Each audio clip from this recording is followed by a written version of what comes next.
খবর নিতেছে আমার হাতের মধ্যে ব্যথা পাইছিলি। ও পৃথিবীর মানুষ, এবার লোকটা নবীর ডাক দিয়ে কয়, ও মায়ার নবী গো, আগে জানলে তোমায় দুঃখ দিতাম না। আপনি যে আল্লাহর বন্ধু, আগে আমি জানতাম না।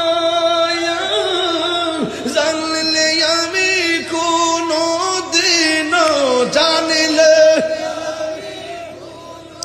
দিন তোমায় দুঃখ দিতাম না।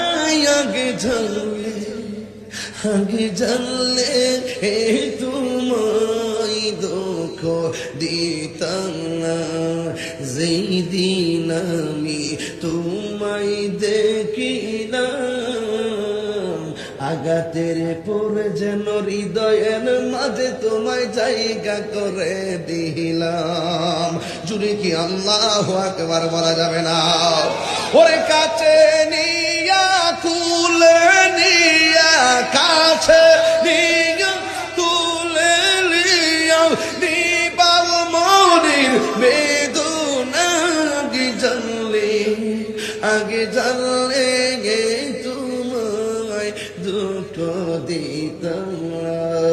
ও বাবারা আমার নবী ডাক দিয়ে কই, আপনি ব্যথা পাইছেননি? এই লোকটা চোখের পানি ফেলে কই, কেমন নবী রে? মারলেও মারে না, মারার পরেও প্রতিশোধ নেই না।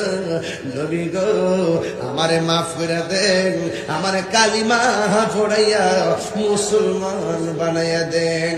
জোরে জোরে কি সুবহানাল্লাহ বলা যাবে না? ওই লোকটা দৌড় মারছে, নবী গো আমার বিদায় দেন, এখন থেকে আমি মালিকানা একটাই, সবাইরে কালিমার দাওয়াত দিব। সুবহানাল্লাহ, আরো জোরে গোনা সুবহানাল্লাহ। কিসের দাওয়াত দিবে? কালিমার দাওয়াত দিবে, কালিমার দাওয়াত দিবে। এবার আমার নবী বলে, খামোশ, দাঁড়াও। দাঁড়াইলেন। কই, তুমি যখন আমারে মারছিলা যাতে কি ছিল? কয় খ্রিস্টান। তুমি যখন হাতটা কাটছিলা যাতে কি ছিল? কয় খ্রিস্টান। তুমি যখন আমার বাড়িতে আসছো তুমি কি ছিলে? কয় খ্রিস্টান। তুমি আমার কাছে কালিমা পড়ার আগে কি ছিলে? কয় খ্রিস্টান। এখন কালিমা পড়ার পরে তুমি কি? কয় আমি মুসলমান। এখন কথা হলো